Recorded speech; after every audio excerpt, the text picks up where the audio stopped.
Бір кездері өзіңіз көмек көрсеткен адамнан гөрі, сізге көмектескен адам басыңызға іс түссе, тағы да көмекке келеді. Өзгеге жасаған жақсылығыңыз, өзіңізге жасаған жақсылығыңыз. Адамдар тамақ дайындауды үйренгеннен бастап, табиғат құбылысына бағынбай, одан 2 есе көп тамақтануды шығарды. Сені өзіңнен басқа кім көбірек алдады? Еріншек адам оңай істің өзін қиынға санап, оны істемеудің жолдарын іздейді. Ақша барлық нәрсені істейді деген адамның өзі ақша үшін барлығына бара алады. Бүгін істеп тастауға болатын істі ертеңге қалдырма. Ұйқым тыныш болсын десең, арың таза болсын. Мына 3 нәрсені істеу өте қиын. Болатты сындыру, алмасты ұсақтау және өзіңді түсіну. Тыйым салынған нәрсемен айналыссаң, өзіңе ұнамайтын нәрсеге де шыдамды бол. Керек кезде айтқан ақылыңды тыңдамаған адамға көмектесуге болмайды. Ең үлкен шипа демалыс пен ұстамдылық. 5-6 тиындық жеңілдікке бола, көптеген адам банкротқа ұшырады. 3 адамның біреуі сыр сақтай алады. Тек олардың 2-і өлген болуы керек. Махаббатсыз неке, некесіз махаббатқа толы болады. Ақымақтың үнін өшіру үшін алқымнан алу әдепсіздік. Ал оның сандырағын соңына дейін жалғастыруға уақыт беру нағыз қатыгездік. 2 адамның арасына ұрыс отын жаққан адамға оған қатысы жоқ болмаса да, өзі жаққан оттың ұшқыны тиіп кетсе, ондай адамның обалы жоқ. Аштық жайлаған жерде заңды ешкім сыйламайды. Заң сыйланбаған жерде ашаршылық тамыр жаяды.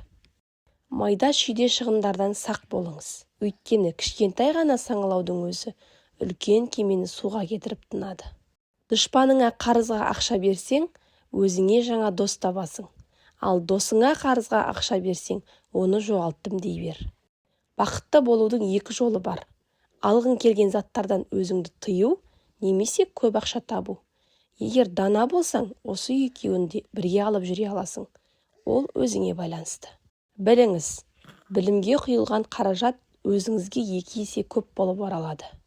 Қонақ та балық секілді. 3 күннен кейін иісі шыға бастайды. Қызды сынап көргің келсе, оны құрбыларының көзінше мақтап көр. Соғыс дегеніміз биліктің сен үшін кімнің жаман екенін таңдап беруі. Ал революция дегеніміз оның бәрін өзің шешуің. Бірге өмір сүруге тура келетін адаммен ұрыса беру нағыз ақымақтық. Өткеніңді қайтарудың ең жақсы әдісі басыңнан өткеннің бәрін қайта көз алдына елестету. Не адам қызығып оқитын кітап жазыңыз, немесе кітап жазуға арқау боларлықтай өмір сүріңіз. Үйленерден алдын көзіңді аш, немесе үйленгеннен кейін өмір бақи көзіңді жұмып жүруге тура келеді. Дос таңдауға да, оны ауыстыруға да асықпаңыз. Ешкімнің жамандығын сынамаңыз, бірақ сол адамның жақсы жағын айтуға асығыңыз. Түзетуге болмайтын нәрсеге қайғырмаңыз. Уақыт ақшадан құралады.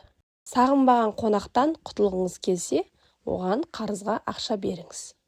Өзіңе керексіз нәрсені сатып алудан өзіңді тыймасаң, жақын арада өзің үшін қымбат затыңды сатуыңа мәжбүр боласың. Аз сөйлеңіз, көп істеңіз. Сөз сіздің ақылыңызды білдіреді, ал істеген әрекетіңіз адамдығыңызды көрсетеді. Балаңызды алдымен тыңдауға үйретіңіз. Қалғанының бәрі кейін. Таң қалардан алдын қалтаңызға қарап қойыңыз. Ерте ұйықтап ерте тұру адамды дені сау, ақылды және бай етеді. Өмірдің трагедиясы сол. Адамдар жастайынан ерте қартайып, әбден кеш болғанда ақыл кіреді.